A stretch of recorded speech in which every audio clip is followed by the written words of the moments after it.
I'm actually not wild about the fact that these braces are side by side. What you really want is the rigidity of a triangle. I know we've got...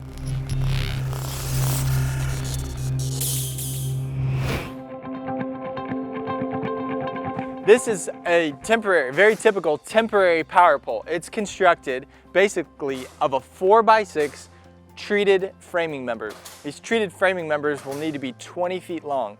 That allows 4 feet of embedment in the dirt while 16 feet of height. In this case, this is a public right-of-way, an alley, and the service drop is required to be at least 15 feet clear of the alley to allow for commercial traffic. And I guarantee you the trucks that are coming in and out of here for this project will be every bit of that. So this is the service riser. It terminates in a weatherhead, and that's the point of utility connection. There's a P-knob that provides securement for the utility drop to the temporary power pole. Then down on this side of the service riser, we have the meter base.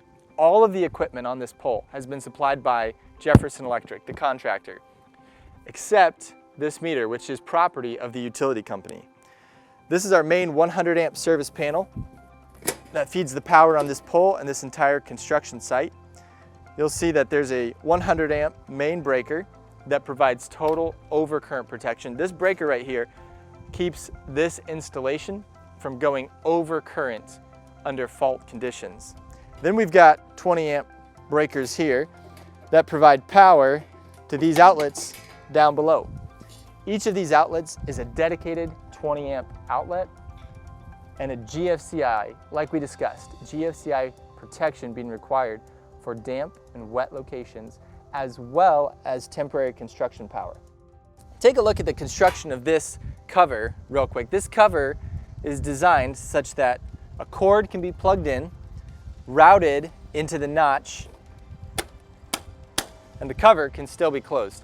That's called a while in use cover, and it is code for outdoor installations.